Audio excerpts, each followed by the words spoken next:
Hello student, Kalyani IAS academy के online platform पर आपका स्वागत है। मैं हूं लखन दायमा, आपको एसआई के लिए हिंदी पढ़ा रहा हूं। फ्रेंड, जो हिंदी में आपको पढ़ा रहा हूं यह एसआई के अलावा जो अन्य एग्ज़ाम्स या अन्य जो प्रतियोगी परीक्षाएं होती हैं जिसमें हिंदी पूछी जाती है उन सभी प्रतियोगी परीक्षाओं के लिए महत्वपूर्ण है। तो फ्रेंड चलिए शुरू करते हैं। आज मैं आपको पढ़ाने वाला हूं रस के बारे में। तो पिछली क्लास में भी मैंने आपको रस के बारे में पढ़ाया था और उसका जो बचा हुआ पार्ट है वह आज मैं आपको पूरा पढ़ाऊंगा। तो देखिए फ्रेंड, इसमें अगला रस आ जाता है अद्भुत रस। ठीक है, अब अद्भुत रस किसे कहते हैं, इसके उदाहरण कौन कौन से होते हैं, ठीक है, ये मैं आपको पढ़ाऊंगा। तो देखिए यहाँ पर अद्भुत रस के बारे में, ठीक है, अद्भुत रस। अब अद्भुत रस किसे कहते हैं तो ये आपको इसमें ध्यान रखना होगा। तो देखिए इसमें अद्भुत रस, तो इसका स्थायी भाव क्या होगा ये भी आपको याद रखना है, क्योंकि एग्जाम में आपसे क्वेश्चन पूछा जाता है कि अद्भुत रस का स्थायी भाव क्या होगा। तो इसका स्थायी भाव आपको ध्यान रखना होगा विस्मय। इसका स्थायी भाव क्या हो जाता है, विस्मय। और विस्मय का हम सरल भाषा में अर्थ कैसे याद रखेंगे, तो विस्मय का जो अर्थ होता है वह होता है आश्चर्य। ये आपको ध्यान रखना होगा। आ रहा समझ में? तो इसमें आपको ध्यान रखना है। तो एग्जाम में अगर आपसे क्वेश्चन पूछा जाता है कि बताइए जो अद्भुत रस होता है इसका स्थायी भाव क्या होगा, तो विस्मय ध्यान रखना है। तो आपसे एग्जाम में उल्टा भी पूछा जा सकता है कि जो विस्मय होता है इसका रस क्या होगा, तो आपको ध्यान रखना होगा। ठीक है, तो विस्मय स्थायी भाव है, किसका स्थायी भाव है, अद्भुत रस का।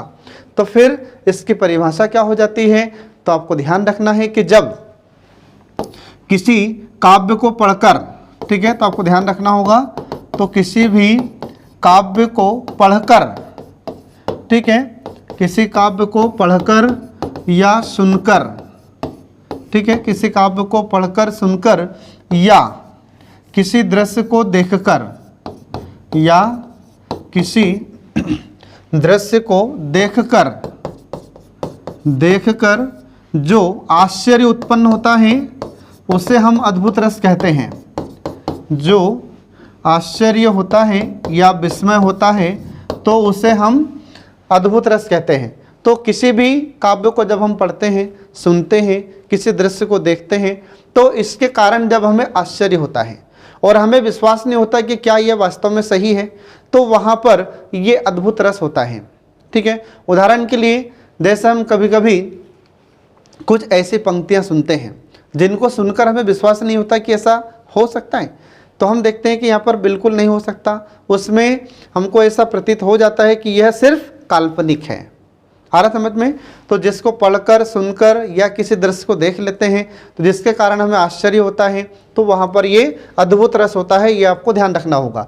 अब मैं आपको इसको एक उदाहरण से स्पष्ट करता हूँ। तो देखिए इसमें उसका उदाहरण, तो इसका उदाहरण आता है, देखिए यहाँ पर उदाहरण, ठीक है, तो इसका उदाहरण आता है कि बिनु पद चलई सुनई बिनु काना। ठीक है, उदाहरण है कि बिनु पद चलई सुनई बिनु काना, सुनई बिनु काना, कर बिनु कर्म करई विधि नाना। कर बिनु कर्म करहि विधि नाना। कर बिनु कर्म करहि विधि नाना। इसके बाद फिर अगला जाता है इसमें कि आनन सकल रहित रस भोगी। अगली पंक्ति आती है इसमें कि आनन सकल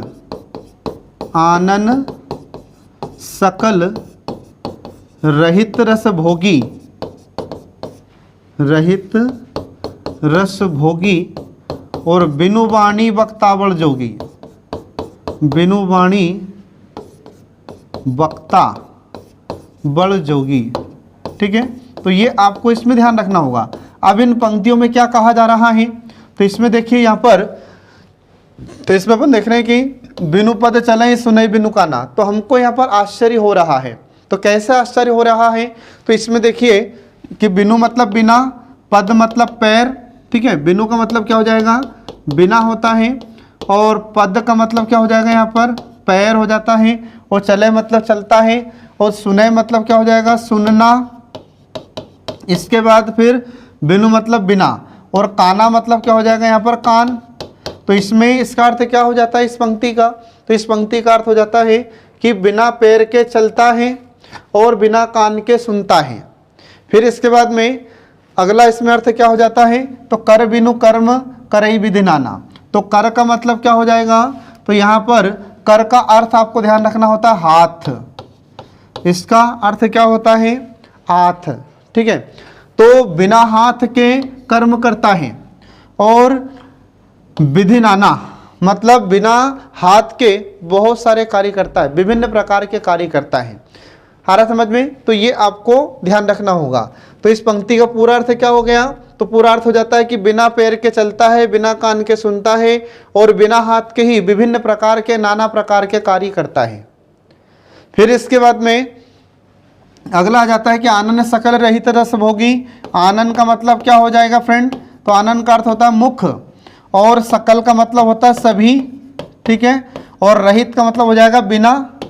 रहित का अर्थ क्या हो जाएगा? बिना। और रस मतलब आनंद या रस। तो मुख है ही नहीं। ठीक है, तो इसमें क्या कहा जा रहा है? इसमें कहा जा रहा है आनंद सकल रहित रस भोगी। ठीक है, तो आनंद मतलब हो गया मुख, सकल मतलब सभी और रहित मतलब बिना। तो मुख है ही नहीं, फिर भी बिना मुख के सभी रसों का रसवास्वादन करता है। इसके बाद फिर अगला जाता है कि बिनु वाणी वक्तावल जोगी। बिनु मतलब बिना, और वाणी का मतलब होता है बोली। ठीक है, और वक्ता मतलब बोलने वाला। ठीक है, तो बोलते नहीं बनता या बोलता नहीं है, लेकिन इसके बाद भी एक बहुत बड़ा वक्ता है।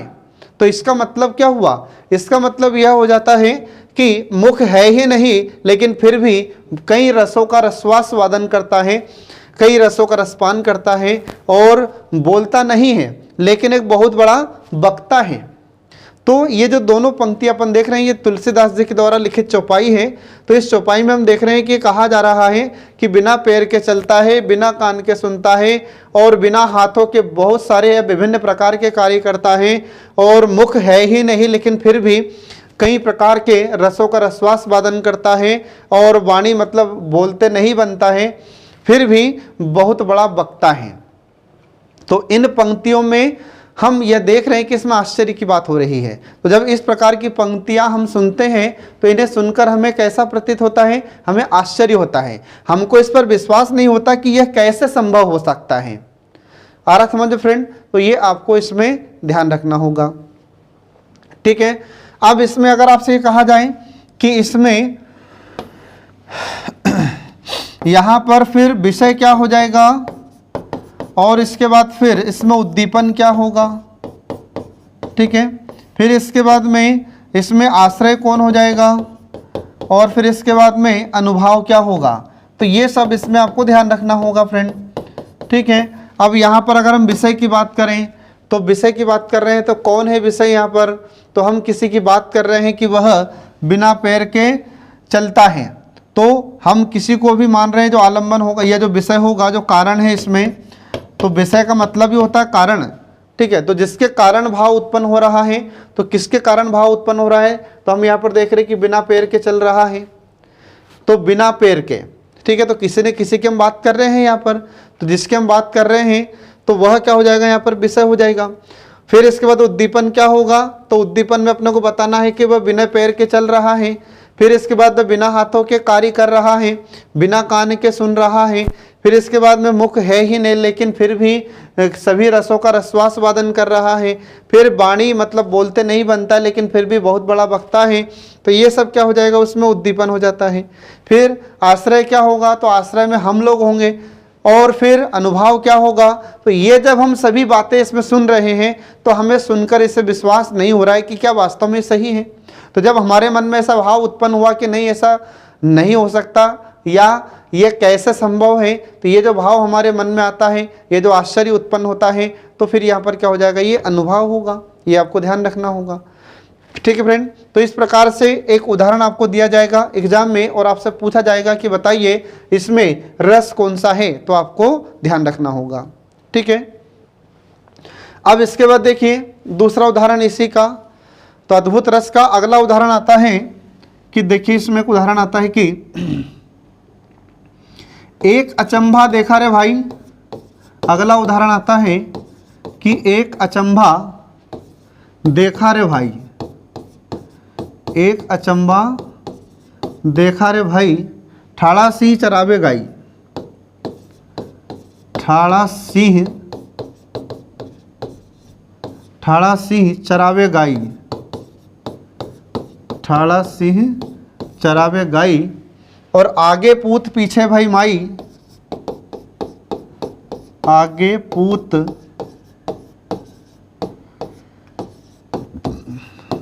पूत पीछे भाई माई और चेला के गुरु लागे पाई। चेला के गुरु लागे पाई, ये आपको इसमें ध्यान रखना होगा। ठीक है, अब इसमें क्या हो रहा है, तो इसमें ये कहा जा रहा है कि हमने एक ऐसा अचंभा देखा, तो इसमें भी आश्चर्य की बातें की जा रही है। इसमें भी हमको सुनकर आश्चर्य होगा। तो कैसे आश्चर्य हो रहा है ये देखिए। तो इसमें कहा जा रहा है कि एक अचंभा देखा रे भाई। तो एक अचंभा देखा हमने, एक आश्चर्य देखा। तो कैसे आश्चर्य देखा कि ठाड़ा सिंह मतलब शेर खड़ा था। तो ठाड़ा सिंह क्या कर रहा है, ये गाय चरा रहा है। चरावे गाई मतलब क्या है, तो चरावे गाई का मतलब होता है गाय चरा रहा था। ऐसा संभव है क्या, नहीं है। हमें विश्वास नहीं होता कि ये कैसे हो सकता है। तो इसमें यह कहा जा रहा है कि हमने एक ऐसा अचंभा देखा, एक ऐसा आश्चर्य हमने देखा कि खड़ा हुआ शेर था और वह गाय को चरा रहा था। तो यह कैसे संभव है। फिर इसके बाद में अगला आश्चर्य का इसमें बात की जा रही है। तो अगले आश्चर्य की बात की जा रही है कि आगे पूत पीछे भाई माई। तो पूत का मतलब क्या हो जाएगा फ्रेंड, यहाँ पर हो जाएगा पुत्र। ठीक है, और माई का मतलब क्या हो जाएगा यहाँ पर माता। तो इसमें यह कहा जा रहा है कि आगे पूत पीछे भाई माई, मतलब माता से पहले बच्चा आ सकता है क्या, माता ही जन्म देती है बच्चे को। लेकिन इसमें यह कहा जा रहा है कि आगे पूत पीछे भाई माई, मतलब पहले पुत्र आता है और फिर माता आती है। तो ऐसा संभव है क्या, नहीं है। फिर इसके बाद में चेला के गुरु लागे पाई। तो चेला मतलब होता है शिष्य। ठीक है, तो इसमें यह कहा जा रहा है कि चेला के गुरु लागे पाई। तो गुरु चेला के पैर लग रहा है, गुरु शिष्य के पैर लग रहा है। तो ऐसा कभी हो सकता है क्या, नहीं हो सकता। तो जब किसी भी पंक्ति में, किसी भी वाक्य में हमें जब ऐसा पढ़ने को मिले या सुनने को मिलता है और जिसके कारण हमारे मन में आश्चर्य उत्पन्न होता है या हम आश्चर्य में पड़ जाते हैं कि यह कैसे संभव है, तो इसमें अद्भुत रस होता है। ये आपको ध्यान रखना होगा फ्रेंड। ठीक है, तो इस प्रकार से आपको एग्जाम में ये उदाहरण दिए जाएंगे और इन उदाहरण के माध्यम से आपसे पूछा जाएगा कि बताइए इसमें रस कौन सा है। ठीक है फ्रेंड, तो ये आपको ध्यान रखना होगा। तो इस प्रकार से हम देखते हैं कि यहाँ पर ये अद्भुत रस भी समाप्त हो जाता है। ठीक है, अब इसके बाद में अगला देखिए, इसमें शांत रस। अद्भुत रस के बाद में अगला आ जाता है शांत रस। अब शांत रस किसे कहते हैं और यह किसने दिया था, ये इसको आप देखिए। अब आप अगला रस आता है शांत रस। ठीक है, तो शांत रस किसे कहते हैं और इसके प्रवर्तक कौन है, इसके बारे में आपको जानना जरूरी है। तो देखिए यहाँ पर शांत रस। तो शांत रस, इसका स्थायी भाव क्या होगा फ्रेंड, आपको याद रखना होगा। ठीक है, इसका स्थायी भाव, तो इसका स्थायी भाव आपको ध्यान रखना निर्वेद। इसका स्थायी भाव क्या हो जाएगा, निर्वेद।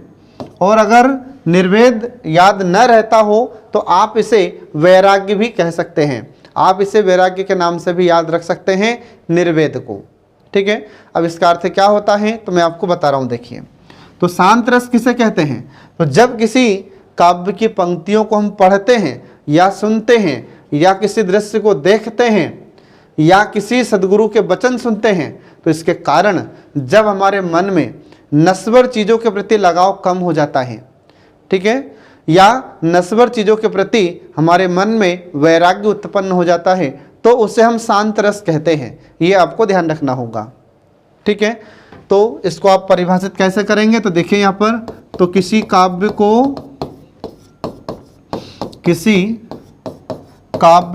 पढ़कर, ठीक है, किसी काव्य को पढ़कर, सुनकर या किसी दृश्य को देखकर, या किसी दृश्य को देखकर, ठीक है, किसी दृश्य को देखकर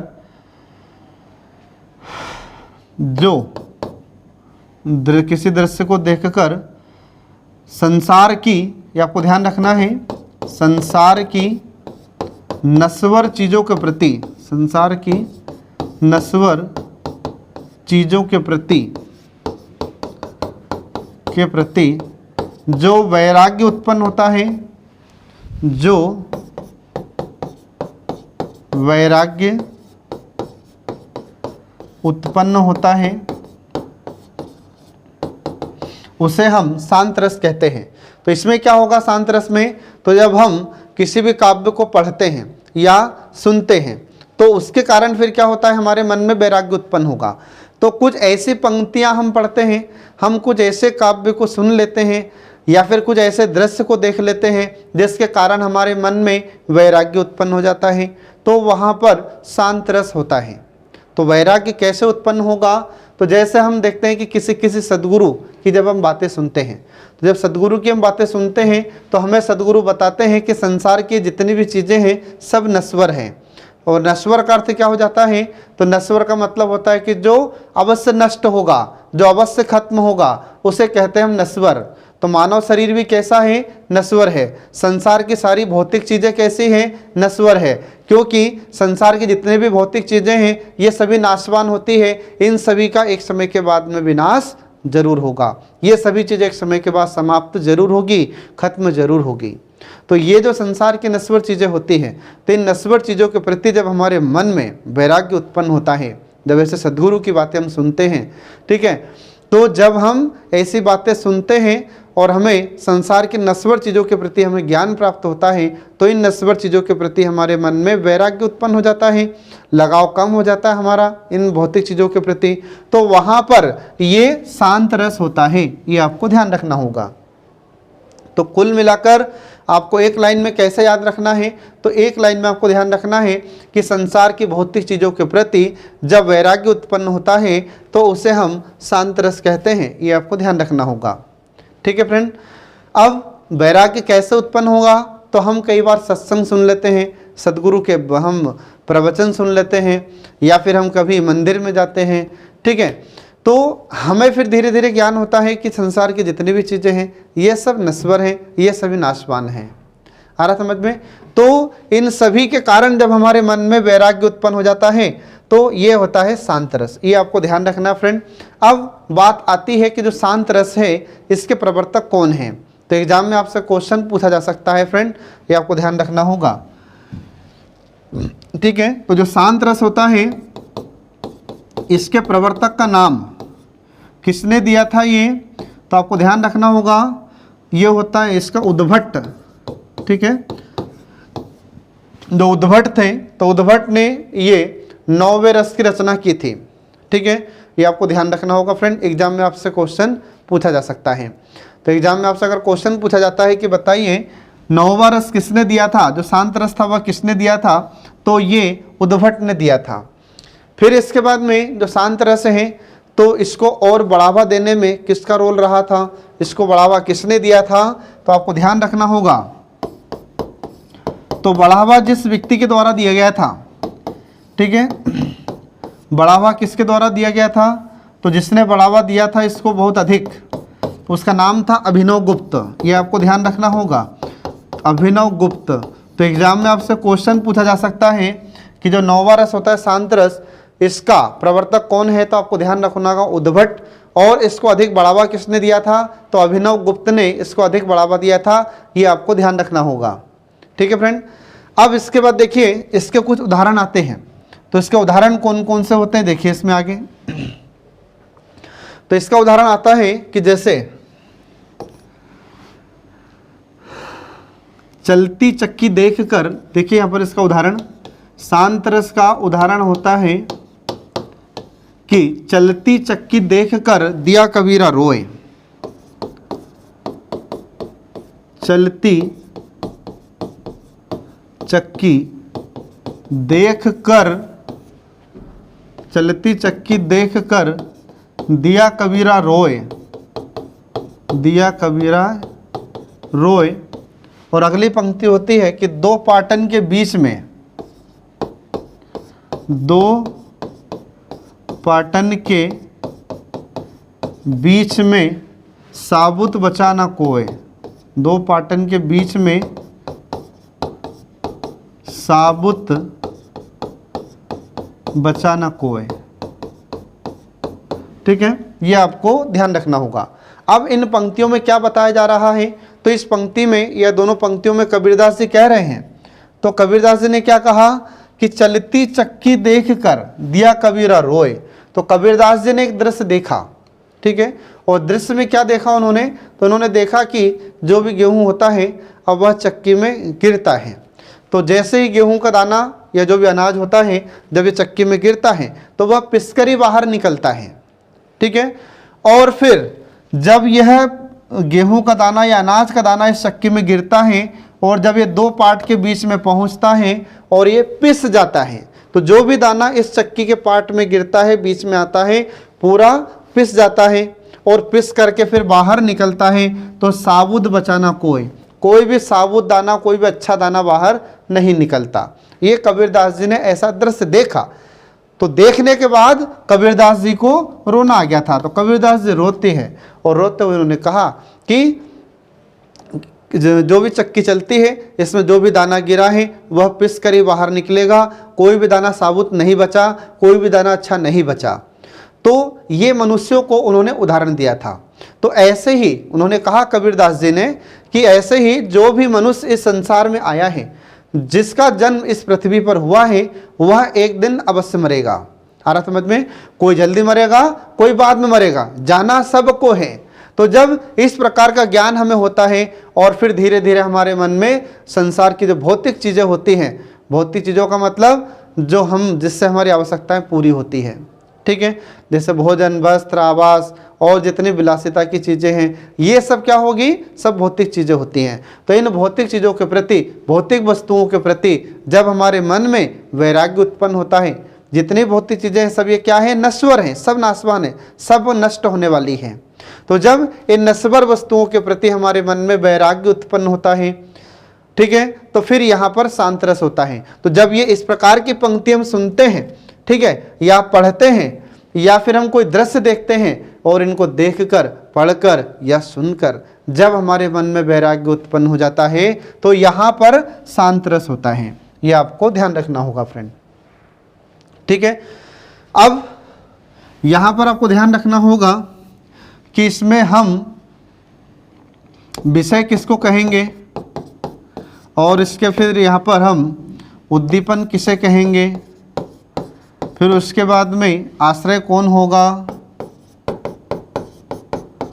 ठीक है, फिर इसके बाद में आश्रय के बाद में अनुभाव क्या होगा,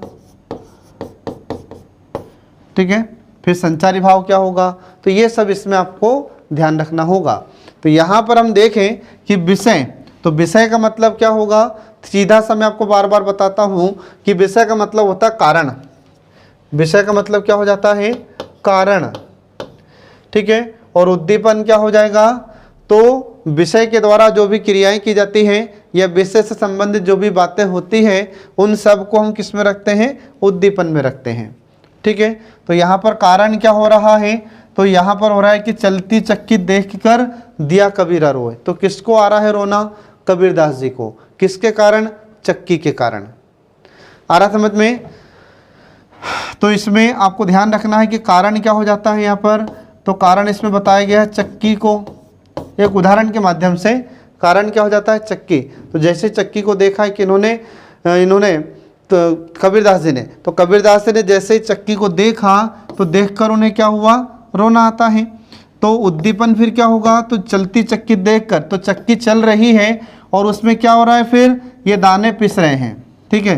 तो चलती चक्की देखकर, तो चक्की चल रही है और इसमें दाने सब पिस रहे हैं, तो पिसना यहाँ पर क्या हो जाएगा, सब इसमें उद्दीपन हो जाता है।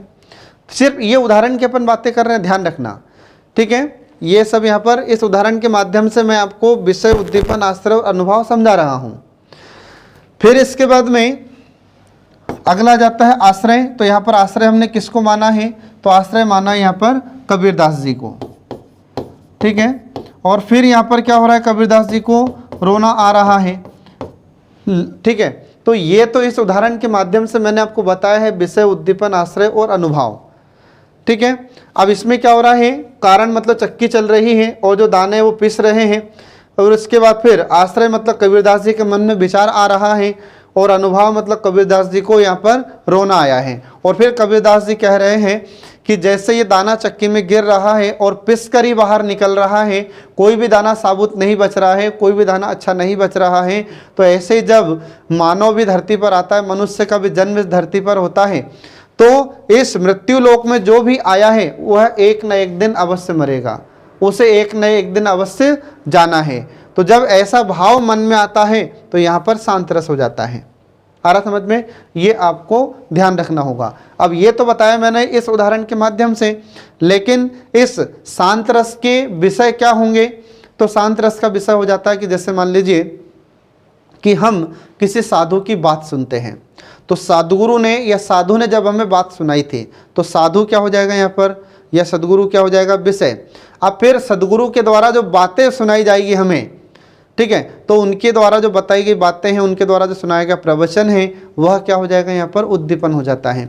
फिर इसके बाद में आश्रय कौन होगा, तो जो लोग सुन रहे हैं, जो श्रोता हैं, तो श्रोता इसमें आश्रय हो जाते हैं। फिर इसके बाद में अनुभाव क्या हो जाएगा, तो अनुभाव जब श्रोताओं के मन में यह भाव उत्पन्न होगा कि संसार की सभी चीज़ें नश्वर हैं, इनका त्याग करके ईश्वर का भजन करना चाहिए, मतलब जितनी भी संसार की भौतिक चीज़ें हैं, वस्तुएं हैं, इनका त्याग कर देना चाहिए, इनसे लगाव कम रखना चाहिए, तो फिर वहाँ पर क्या हो जाएगा, अनुभव हो जाता है। आ रहा समझ में, तो ये सब आपको इसमें ध्यान रखना होगा फ्रेंड। अब इसके बाद में अगला उदाहरण देखिए, एक बात और, इसमें संचारी भाव क्या होगा, तो संचारी भाव का मतलब क्या है, तो ऐसे भाव जो कुछ समय के लिए आते हैं और नष्ट हो जाते हैं, ऐसे भावों को हम संचारी भाव कहते हैं। तो यहाँ पर कुछ समय के लिए हमें फिर जो दुख हो रहा है कि वास्तव में संसार की सभी चीज़ें नश्वर हैं, तो थोड़े समय के लिए जो हम विचार कर रहे हैं, थोड़े समय के जो हम दुखी हो रहे हैं, ये सब किस में आ जाएगा, फिर संचारी भाव में आता है। ये आपको ध्यान रखना होगा फ्रेंड। इसके बाद फिर इसी का एक और उदाहरण आता है, इसका अगला उदाहरण आता है कि देखिए कि कागज की बूंद, तो इसका जो अगला उदाहरण होगा ये कागज की बूंद पर आधारित होता है। मतलब कि इसमें कागज की पुड़िया रहेगी और उस कागज की पुड़िया पर जैसे पानी की बूंद गिरती है और कागज की पुड़िया गल जाती है, खत्म होने लगती है। तो देखिए इसमें क्या कहा जाता है, मन रे तू कागज का पुतला, उदाहरण है मन रे तन कागज का पुतला, मन रे तन कागज का पुतला, मन रे तन कागज का पुतला। और अगली पंक्ति आती है इसमें कि बिनसी जाए छिन में, बिनसी जाए छिन में, फिर गर्व करे क्यों इतना, फिर गर्व करे क्यों इतना। ठीक है, ये आपको इसमें ध्यान रखना होगा। तो अब इसमें देखिए क्या बताया जा रहा है इसमें, तो इन पंक्तियों के माध्यम से मनुष्य को यह समझाया जा रहा है कि अरे मन, ठीक है, इसमें यह कहा जा रहा है कि जो मन चंचल होता है, तो इसके बारे में कहा जाता है कि मन रे तन कागज का पुतला। अरे मन ये क्या है, शरीर, तो मन ये शरीर के कागज के पुतले के समान होता है। इसमें कहा जा रहा है पंक्ति में कि अरे मन तो इतना चंचल क्यों है, और ये जो शरीर होता है, यह शरीर तो कैसा है, एक कागज का पुतला होता है। आ रहा समझ में, कैसा होता है, ये कागज का पुतला होता है। और बिनसी जाए छिन में, ठीक है, तो बिनसी जाए छिन में मतलब इसका विनाश क्षण भर में हो जाता है। ठीक है, तो जब इसका विनाश क्षण भर में हो जाता है तो फिर गर्व क्यों करता है, इतना गर्व क्यों करता है इंसान इतना अहंकार, इतना घमंड क्यों करता है, ये इस पंक्ति में कहा जा रहा है। ठीक है, तो संपूर्ण इसका अर्थ क्या हो जाता है, तो संपूर्ण इसका अर्थ हुआ कि अरे मन, ये जो शरीर होता है यह कागज का पुतला होता है, और इस कागज के पुतले पर जैसे ही पानी की बूंद पड़ती है तो यह कागज का पुतला गल जाता है, यह कागज का पुतला नष्ट हो जाता है। आ रहा समझ में, तो जब जैसे पानी की बूंद इस शरीर पर पड़ रही है और यही नष्ट हो जा रहा है, तो फिर इस पर क्यों घमंड करना, इस पर क्यों अहंकार करना। आ रहा समझ में। तो ये इसमें इस प्रकार से मनुष्य को सलाह दी जा रही है। तो जब इस प्रकार की पंक्तियां हम पढ़ते हैं या सुनते हैं और इनको पढ़कर सुनकर जो वैराग्य का भाव उत्पन्न होता है, तो उसे ही हम ये कहते हैं शांत रस। ये आपको ध्यान रखना होगा फ्रेंड, ठीक है। तो इस प्रकार से हम देखते हैं कि यहाँ पर यह शांत रस समाप्त हो जाता है। तो एग्जाम में क्वेश्चन कैसे पूछेगा आपसे, तो एग्जाम में आपसे क्वेश्चन पूछा जाएगा, कैसे उदाहरण दे दिए जाएंगे और इन उदाहरण के माध्यम से आपसे पूछा जाएगा कि बताइए इस उदाहरण में कौन सा रस होगा, ठीक है फ्रेंड। अब इसके बाद देखिए दो नए रस। तो दो नए रस कौन से होते हैं, तो देखिए इसमें जो 10वां होता है उसका नाम होता है वात्सल्य रस, ठीक है। कौन सा रस होता है इसमें, वात्सल्य रस, ये आपको ध्यान रखना होगा। और जो वात्सल्य रस होता है इसका स्थायी भाव क्या होगा फ्रेंड, तो इसमें आपको ध्यान रखना है कि इसका जो स्थायी भाव होता है वह हो जाता है स्नेह। क्या होता है इसका स्थायी भाव, स्नेह, ये आपको ध्यान रखना होगा।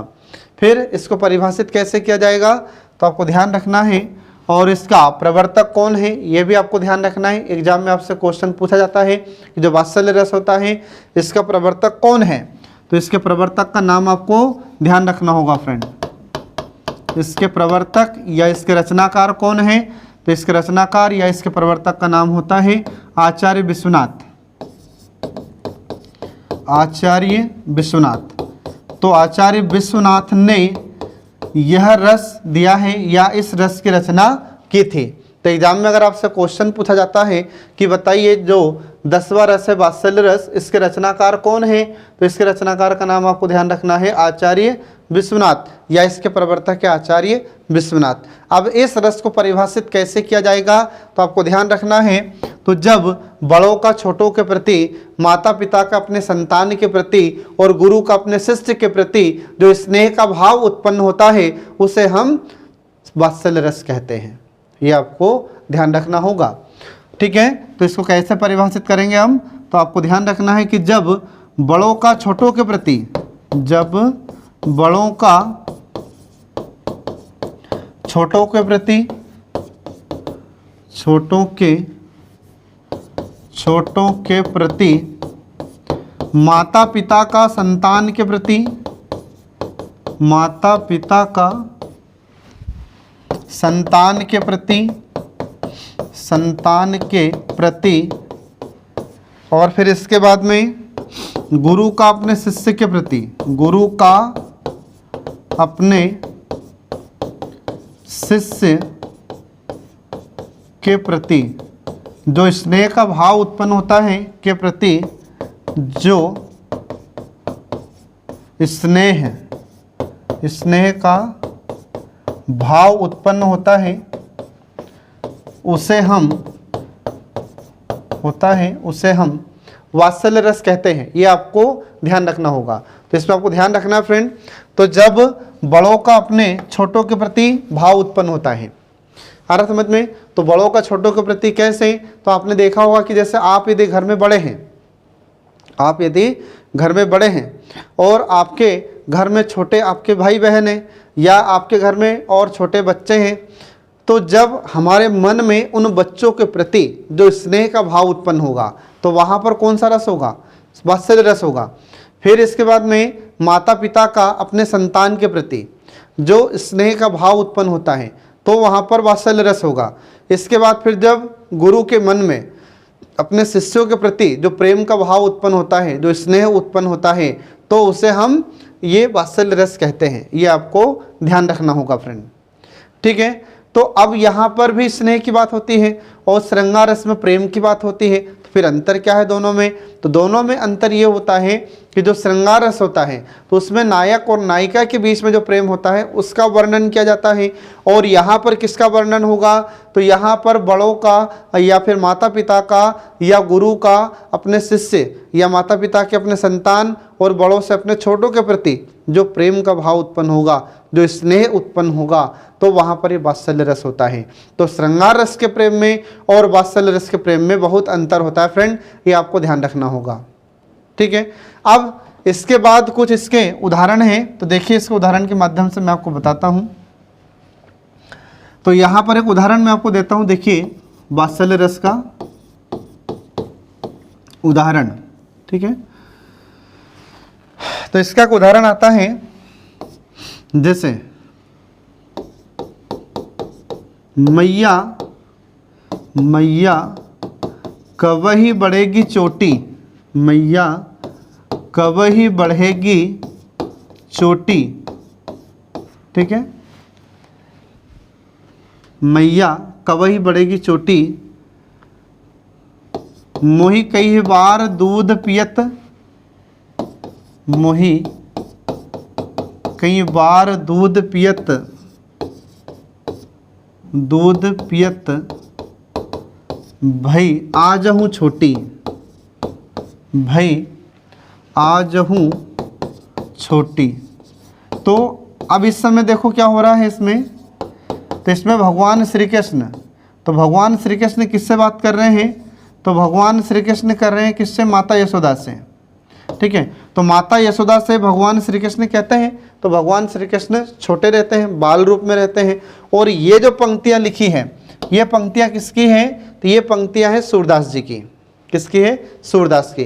तो याद रखिएगा, अगर एग्जाम में आपसे क्वेश्चन पूछा जाता है कि वात्सल्य रस के प्रवर्तक कौन है, तब तो आपको बताना होगा आचार्य विश्वनाथ। और अगर आपसे ये कहा जाए कि जो वात्सल्य रस होता है इसके सबसे प्रसिद्ध या महान कवि कौन है, तो अब आपको बताना होगा सूरदास जी। तो सूरदास जी वात्सल्य रस के महाकवि हैं या प्रधान कवि हैं या महान कवि हैं, ये आपको ध्यान रखना होगा फ्रेंड। अब इसके बाद में ये जो पंक्तियाँ लिखी है सूरदास जी ने, तो सूरदास जी कह रहे हैं, ठीक है, तो सूरदास जी ने लिखा है कि भगवान श्री कृष्ण जब छोटे होते हैं, बाल रूप में होते हैं, तब बाल रूप में रहते हुए भगवान श्री कृष्ण माता यशोदा से कहते हैं, तो क्या कहते हैं कि अरे मैया ये चोटी कब बढ़ेगी, ठीक है। तो मैया कब ही बढ़ेगी चोटी, अरे मैया ये चोटी मेरी कब बढ़ेगी, ठीक है। और मोही कई बार दूध पियत, तो मैंने कई बार दूध पिया है, लेकिन ये जो चोटी है ये आज भी बहुत छोटी है, क्यों नहीं बढ़ रही है ये। तो जब माता यशोदा ने इस प्रकार से भगवान श्री कृष्ण के वचन को सुना, भगवान श्री कृष्ण की बातों को जब माता यशोदा सुनती है, तो माता यशोदा भगवान श्री कृष्ण के सिर पर फिर हाथ फेरती है, उनको लाड़ करती है, दुलार करती है। तो माता यशोदा के मन में अब यहाँ पर जो स्नेह उत्पन्न होता है, जो प्रेम उत्पन्न होता है, तो उसे ही हम यहाँ पर वात्सल्य रस कहते हैं। ये आपको ध्यान रखना होगा फ्रेंड, ठीक है। अब यहाँ पर अगर आपसे ये कहा जाए कि इसमें विषय कौन होगा, आश्रय कौन होगा, फिर उद्दीपन क्या होगा और अनुभाव क्या होगा, तो देखिए यहाँ पर विषय की अपन बात कर रहे हैं, ठीक है। तो विषय कौन होगा और इसके बाद फिर उद्दीपन क्या होगा, ठीक है। और फिर इसके बाद में उद्दीपन के बाद में इसमें आश्रय कौन होगा, तो आपको ध्यान रखना होगा आश्रय। फिर इसके बाद में अनुभाव क्या होगा,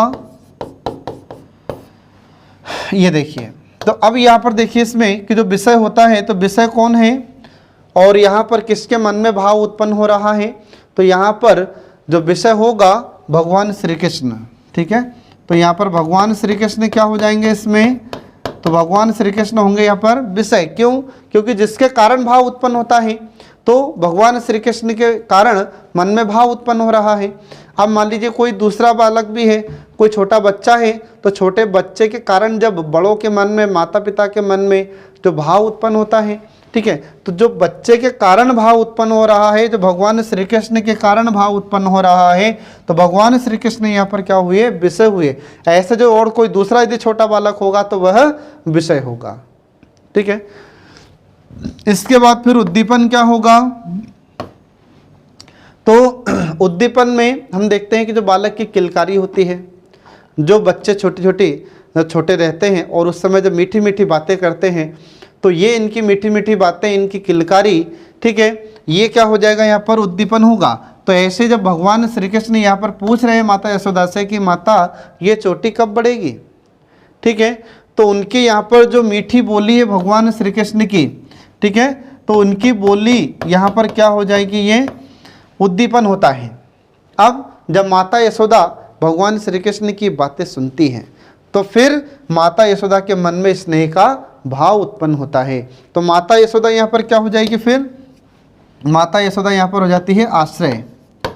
ठीक है, फिर इसके बाद में अनुभाव क्या हो जाएगा, तो माता यशोदा के मन में फिर अब जो स्नेह उत्पन्न हो रहा है, प्रेम का भाव उत्पन्न हो रहा है, तो ये यहाँ पर क्या हो जाएगा, अनुभव। फिर माता यशोदा भगवान श्री कृष्ण को अपने गले से लगाती है, उनको दुलार करती है, उनको लाड़ प्यार करती है, तो ये फिर क्या हो जाएगा, सब अनुभव होगा। फिर इसके बाद में हम देखते हैं कुछ समय के लिए जो बहुत प्रेम का भाव उत्पन्न हो रहा है, स्नेह का भाव उत्पन्न हो रहा है, ठीक है, तो उसको हम फिर किस में रखेंगे, संचारी भाव में। तो ये आपको ध्यान रखना होगा। और संचारी भाव क्या होता है, तो कुछ देर के लिए जो मन में भाव उत्पन्न होते हैं और लुप्त होते हैं उसे हम संचारी भाव कहते हैं। ठीक है फ्रेंड, तो ये आपको ध्यान रखना होगा। तो इस प्रकार से यहाँ पर मैंने आपको ये वात्सल्य रस के बारे में बताया है। अब एग्जाम में आपसे क्वेश्चन कैसे पूछेगा, तो एग्जाम में ऐसा उदाहरण दिया जाएगा और आपसे पूछा जाएगा कि बताइए इसमें रस कौन सा होगा। तो आपको ध्यान रखना है कि इसमें रस कौन सा है, ये वात्सल्य रस होता है।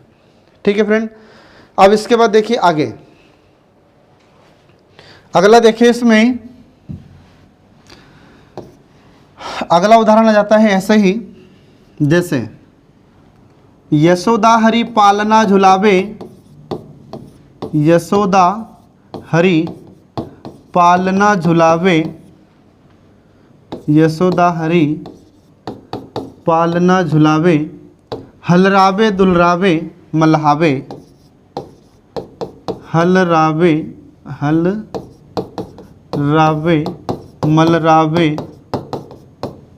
ठीक है, हलरावे मलरावे दुलरावे दुलरावे, जोइसोई कछु गावे, जोइसोई कछु गावे। तो ये आपको इसमें ध्यान रखना होगा। ठीक है, अब ये कब का प्रसंग है फ्रेंड, तो ये भी जो सूरदास जी हमारे वात्सल्य रस के महान कवि, तो वात्सल्य रस के महान कवि सूरदास जी ने ही ये पंक्तियाँ लिखी हैं। तो भगवान श्री कृष्ण की जो बाल लीलाएं थी, तो उन बाल लीलाओं का वर्णन सूरदास जी ने यहाँ पर किया है। ठीक है, तो अब यहाँ पर सूरदास जी कह रहे हैं कि माता यशोदा, तो यशोदा माता किसको झुला रही है, हरि को। हरि मतलब भगवान श्री कृष्ण। तो माता यशोदा हरि को मतलब भगवान श्री कृष्ण को पालना में झुलाती है। ठीक है, फिर इसके बाद में हलरावे मलहावे दुलरावे जो इसे कछु गावे। तो माता यशोदा भगवान श्री कृष्ण को मतलब हरि को पालने में झुला रही हैं और हलरावे मतलब उस झूले को हिला रही है। फिर इसके बाद में मलहावे और दुलरावे, तो मलरावे दुलरावे मतलब माता यशोदा भगवान श्री कृष्ण के सिर पर हाथ मलती हैं। फिर इसके बाद दुलरावे मतलब भगवान श्री कृष्ण को माता यशोदा दुलार करती है। फिर इसके बाद में जोइसोई कछु गावे, और ऐसे ही माता यशोदा कुछ गीत गा रही है। तो माता यशोदा भगवान श्री कृष्ण को पालने में झुलाती है, कुछ गीत गाती है, उनके सिर पर हाथ मलती है, उनको दुलार करती है। आ रहा समझ में? तो इसमें कौन सा रस हुआ, इसमें है वात्सल्य रस। अब यहाँ पर मैं आपसे पूछता हूँ कि आप ये बताइए कि इसमें विषय कौन होगा, तो आप क्या बताएंगे इसमें, तो विषय है यहाँ पर हरि। हरि मतलब भगवान श्री कृष्ण। ठीक है, तो श्री कृष्ण यहाँ पर क्या हो जाएंगे, ये विषय होंगे। फिर इसके बाद में उद्दीपन क्या हो जाएगा, बोलो। तो उद्दीपन मतलब भगवान श्री कृष्ण के द्वारा यहाँ पर जो भी लीलाएं की जाती है। ठीक है, तो भगवान श्री कृष्ण के द्वारा यहाँ पर जो लीलाएं की जा रही हैं, तो लीलाएं क्या हो जाएगी यहाँ पर, तो लीलाएं हो जाती हैं उद्दीपन। फिर इसके बाद में आश्रय कौन होगा यहाँ पर, तो आश्रय यहाँ पर यशोदा माता है।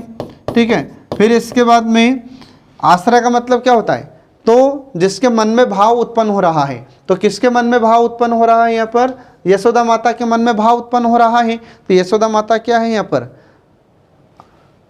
यशोदा माता क्या है, आश्रय। अब यशोदा माता के द्वारा फिर जो क्रियाएं की जाती है वह क्या हो जाएगा, अनुभाव। तो यशोदा माता यहाँ पर क्या कर रही है, तो यशोदा माता यहाँ पर झूले को मतलब पालने को हिला रही हैं। इसके बाद फिर भगवान श्री कृष्ण को दुलार कर रही है, उनके सिर पर हाथ मल रही है। तो ये दुलराना, इसके बाद में उनके सिर पर हाथ फेरना, उनके सिर को मलना, ठीक है। फिर इसके बाद यशोदा माता के द्वारा भगवान श्री कृष्ण को चूमना, ये सब क्या है, ये सब अनुभव होते हैं। तो ये आपको ध्यान रखना होगा फ्रेंड। तो जो कुछ समय के लिए मन में प्रेम का भाव उत्पन्न हो रहा है, जो स्नेह उत्पन्न हो रहा है, ठीक है, तो उसे हम फिर क्या कहेंगे, यहाँ पर संचारी भाव के अंतर्गत रखते हैं। जो थोड़ी देर के लिए मन में लगाव उत्पन्न होता है व्यक्ति के मन में, देखा होगा कई बार आपने, ठीक है, तो जो लगाव होता है कुछ समय के लिए, उसको हम संचारी भाव में रखते हैं। तो ये आपको ध्यान रखना होगा फ्रेंड। तो इस प्रकार से यहाँ पर मैंने आपको ये वात्सल्य रस का उदाहरण बताया। एग्जाम में क्वेश्चन कैसे पूछा जाएगा, तो एग्जाम में आपसे पूछा जाएगा कि बताइए, ऐसी पंक्ति आपको दे दी जाएगी और आपसे पूछा जाएगा कि बताइए इसमें रस कौन सा होगा, तो आपको बताना होगा वात्सल्य रस। फिर इसके बाद में इसमें क्वेश्चन पूछा जाता है कि जो वात्सल्य रस होता है इसके महान कवि कौन है, तो महान कवि याद रखना है आपको सूरदास। और अगर पूछे कि इसके प्रवर्तक कौन है, तब आपको बताना होगा आचार्य विश्वनाथ। ठीक है फ्रेंड। अब इसके बाद देखिए एक और रस आता है भक्ति रस। अगला आ जाता है भक्ति रस। तो ये अंतिम रस है और भक्ति रस का जो स्थायी भाव होता है, ठीक है, इसका स्थायी भाव क्या होगा, तो इसका स्थायी भाव आपको ध्यान रखना है अनुराग। ठीक है, इसका स्थायी भाव क्या हो जाएगा, अनुराग हो जाता है, मतलब वही प्रेम। फिर इस रस के प्रवर्तक कौन है, आपको याद रखना होगा। एग्जाम में आपसे क्वेश्चन पूछा जा सकता है कि जो भक्ति रस होता है इसका प्रवर्तक कौन है। तो जो भक्ति रस होता है इसके प्रवर्तक या इसके रचनाकार का नाम आपको ध्यान रखना है रूप गोस्वामी। कौन होते हैं, तो आचार्य रूप गोस्वामी इसके प्रवर्तक थे या इस रस के रचनाकार थे, ये आपको ध्यान रखना होगा फ्रेंड। अब इसके बाद फिर इसको हम परिभाषित कैसे करेंगे भक्ति रस को, तो सीधी से सिंपल भाषा में आपको ध्यान रखना है कि भक्ति मतलब जब इंसान भक्ति करेगा तो किसकी भक्ति करेगा, भगवान की भक्ति करेगा। तो फिर हम इसको परिभाषित कैसे करेंगे, तो सीधी सिंपल भाषा में आपको याद रखना है कि जब मनुष्य का या मानव को भगवान के प्रति जो प्रेम उत्पन्न होता है या भगवान के प्रति मनुष्य के मन में जो प्रेम का भाव उत्पन्न होता है, तो उसे हम भक्ति रस कहते हैं। आ रहा समझ में, ये आपको ध्यान रखना होगा फ्रेंड। तो यहाँ पर भक्ति में भी प्रेम उत्पन्न होता है और इसके बाद वात्सल्य रस में भी प्रेम उत्पन्न होता है और श्रृंगार में भी प्रेम उत्पन्न होता है। तो तीनों प्रेम में अंतर होता है, ध्यान रखिएगा। जो श्रृंगार रस होता है उसमें नायक नायिका के प्रति प्रेम उत्पन्न होता है। फिर इसके बाद वात्सल्य रस में क्या हुआ था, तो वात्सल्य रस में बड़ों का छोटों के प्रति प्रेम का भाव उत्पन्न होता है। फिर इसके बाद में अब यहाँ पर भक्ति रस में क्या हो रहा है, तो भक्ति रस में जो भक्त होता है तो भक्त के मन में ईश्वर के प्रति प्रेम उत्पन्न होता है। आ रहा समझ में, तो ये आपको ध्यान रखना होगा कि तो ये तीनों प्रेम में अंतर है फ्रेंड। तो देखिए अब इसका एक उदाहरण मैं आपको बताता हूँ, ठीक है। तो इसको परिभाषित कैसे करेंगे आप, तो आपको ध्यान रखना है कि जब किसी काव्य को पढ़कर सुनकर या किसी दृश्य को देखकर भक्त के मन में, भक्त या व्यक्ति के मन में, ठीक है, व्यक्ति के मन में ईश्वर के प्रति या भगवान के प्रति, ईश्वर के प्रति जो प्रेम का भाव उत्पन्न होता है, ईश्वर के प्रति जो प्रेम उत्पन्न होता है,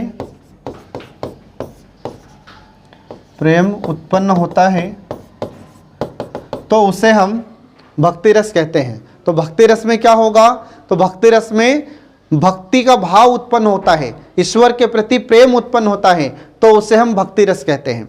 तो जब आप किसी पंक्ति को पढ़ लेते हैं, ठीक है, तो किसी काव्य को हम पढ़ते हैं या सुनते हैं, तो किसी काव्य को जब हम पढ़ते हैं, सुनते हैं या फिर किसी दृश्य को देखते हैं जिसके कारण भक्त के मन में या इंसान के मन में या व्यक्ति के मन में ईश्वर के प्रति जो प्रेम उत्पन्न होता है, तो उसे हम कहते हैं भक्ति रस। ये आपको ध्यान रखना होगा फ्रेंड। जैसा आपने देखा हो कई बार कि हम कुछ संगीत सुन लेते हैं कि मैं तो मंदिर गया और पूजा करने लगा, सुनते हैं आप ऐसे। तो फिर पूजा करते करे मेरे मन में ख्याल आ गया, ये भी आप पंक्तियाँ सुनते हैं। तो जब हम किसी मंदिर में जाते हैं, किसी जो सदगुरु होता है जब वो हमें प्रवचन सुनाता है कि ईश्वर में ध्यान लगाओ, ईश्वर में ध्यान लगाओ, तो जब हमें यह बात बताते हैं, मंदिर में जाते हैं जब भजन सुनते हैं, या फिर मंदिर में जाते हैं जब ईश्वर की प्रतिमा के हम दर्शन करते हैं, तो जिसके कारण हमारे मन में जब भाव उत्पन्न होता है, ईश्वर के प्रति जो प्रेम उत्पन्न होता है, तो वहाँ पर ये भक्ति रस होता है। आ रहा समझ में? ये आपको ध्यान रखना होगा फ्रेंड, ठीक है। जैसे आपने देखा होगा कि जन्माष्टमी आती है तो भगवान कृष्ण के प्रति हमारे मन में प्रेम उत्पन्न होता है, रामनवमी आती है तो भगवान राम के प्रति हमारे मन में प्रेम उत्पन्न होता है, हनुमान जयंती आती है तो हमारे मन में भगवान बजरंगबली के प्रति प्रेम उत्पन्न होता है। तो ये सब क्या है? ये सब भक्ति रस होते हैं, ठीक है फ्रेंड। तो ये आपको ध्यान रखना होगा। अब मैं आपको इसका एक उदाहरण देता हूँ, ठीक है। तो इसका उदाहरण देता हूं, तो उदाहरण के माध्यम से आपको और स्पष्ट हो जाएगा। तो देखिए यहाँ पर इसका उदाहरण आता है,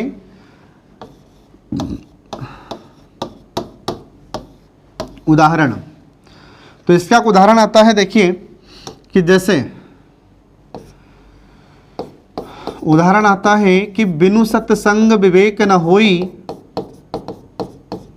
बिनु सत्संग विवेक न होई, विवेक न होई, और राम कृपा बिनु सुलभ न होई, राम कृपा बिनु सुलभ न होई, ठीक है, सुलभ न होई। अब इन पंक्तियों का अर्थ क्या हो जाता है फ्रेंड?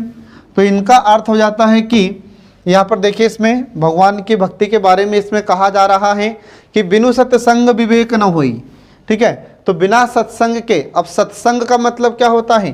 तो सत्संग का मतलब होता है सत धन संग बराबर सत्संग, मतलब अच्छी संग, अच्छी संगति, ठीक है। तो बिना सत्संग के विवेक नहीं होता, ज्ञान नहीं होता। ये हमारे तुलसीदास जी कह रहे हैं कि बिना सत्संग के ज्ञान नहीं होता, विवेक नहीं होता, और राम के बिना कुछ भी अच्छा नहीं होता। तो राम कृपा बिनु सुलभ न हुई, तो जब तक श्री राम की कृपा नहीं होगी, जब तक परमात्मा की, भगवान की कृपा नहीं होगी, जब तक अल्लाह की, इसके बाद में ईसा मसीह की कृपा नहीं होगी, गुरु नानक की कृपा नहीं होगी, तब तक कुछ भी संभव नहीं हो सकता।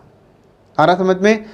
तो इस प्रकार से हम देखते हैं कि जब हम कोई भी पंक्ति पढ़ते हैं, सुनते हैं, या फिर हम किसी दृश्य को देखते हैं, ठीक है, तो हमारे मन में भगवान के प्रति, अल्लाह के प्रति, इसके बाद में गॉड के प्रति, गुरु नानक के प्रति जो प्रेम का भाव उत्पन्न होता है, तो उसे हम भक्ति रस कहते हैं। ये आपको ध्यान रखना होगा फ्रेंड। तो एग्जाम में क्वेश्चन कैसे पूछा जाएगा? तो एग्जाम में ऐसी आपको पंक्तियां दे दी जाएगी और आपसे पूछा जाएगा कि बताइए इसमें रस कौन सा होता है, ठीक है। तो आपको बताना होगा इसमें भक्ति रस होगा, ठीक है फ्रेंड। अब इसमें हम विषय किसे मानेंगे, आश्रय किसे मानेंगे, उद्दीपन क्या होगा, और इसका अनुभव क्या होगा? तो यहाँ पर देखिए, तो विषय किसको माना जाएगा? तो जिसके कारण हमारे मन में भाव उत्पन्न हो रहा है। आ रहा समझ में? तो कैसे भाव उत्पन्न होगा? तो जैसे हम मंदिर जाते हैं, तो हम गए मंदिर में और मंदिर में भगवान के दर्शन किए, या अल्लाह के दर्शन किया मस्जिद में, या फिर हम जाते हैं चर्च में गॉड के दर्शन किया, या फिर गुरुद्वारा में जाते हैं गुरु नानक के दर्शन किए, ठीक है। अब यहाँ पर क्या होता है? तो जैसे हम उनके दर्शन कर रहे हैं, तो उनका दर्शन किया हमने भगवान का, तो भगवान यहाँ पर क्या हो जाएंगे? विषय। फिर इसके बाद में उद्दीपन क्या होगा?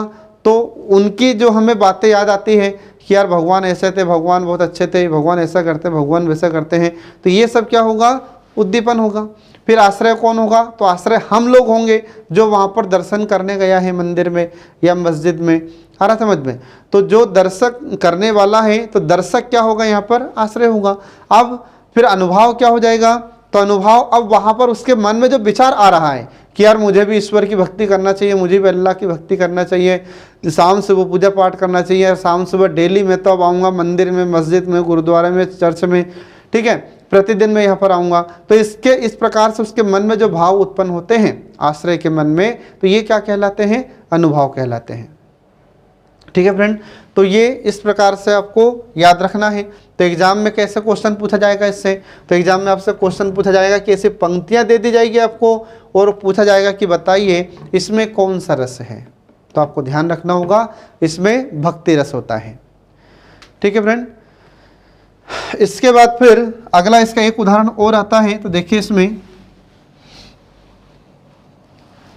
अगला उदाहरण आता है कि राम जपो राम जपो राम जपो बावरे, राम जपो राम जपो राम जपो राम जपो राम जपो बावरे। ठीक है, राम जपो राम जपो राम जपो बावरे, घोर भव नीर निधि नाम निज नाव रे। घोर भव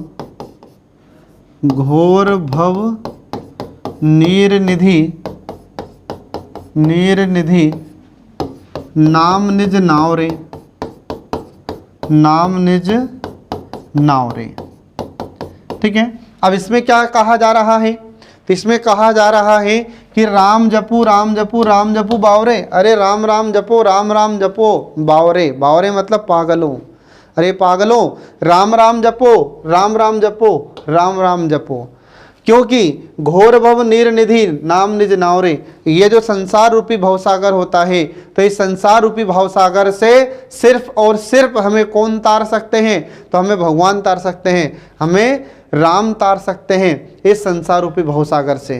तो इस संसार रूपी भवसागर से हमें राम तारेंगे, पर कैसे? तो राम बनेंगे हमारे लिए नाव, तो राम का नाम ही नाव बनेगा और यह हमें भवसागर रूपी संसार से पार उतारेगा। तो जब इस प्रकार से इसमें भक्ति की बातें की जाती हैं और हमारे मन में जो भक्ति का भाव उत्पन्न होता है, जो भक्ति का भाव उत्पन्न होगा, जो ईश्वर के प्रति प्रेम उत्पन्न होता है, तो वहाँ पर ये भक्ति रस होता है। आ रहा समझ में? तो ऐसी पंक्तियाँ आपको एग्जाम में दी जाएगी और पूछा जाएगा कि बताइए इसमें रस कौन सा होता है। ठीक है, तो इसमें आपको रस ध्यान रखना होगा। ऐसी पंक्तियाँ दी जाएगी और आपसे पूछा जाएगा इसमें कौन सा रस है, तो इसमें भक्ति रस होता है। ठीक है फ्रेंड, तो ये आपको ध्यान रखना है। तो इस प्रकार से हम देखते हैं कि यहाँ पर हमारा रस का टॉपिक समाप्त हो जाता है। तो नेक्स्ट वीडियो जल्दी ही आपके लिए लेकर प्रस्तुत होंगे। तब तक के लिए देखते रहिए और पढ़ते रहिए हमारे कल्याणी आईएएस एकेडमी के सभी वीडियोस, जो आपको एग्ज़ाम में महत्वपूर्ण सफलता दिलाते हैं। Thanks for watching.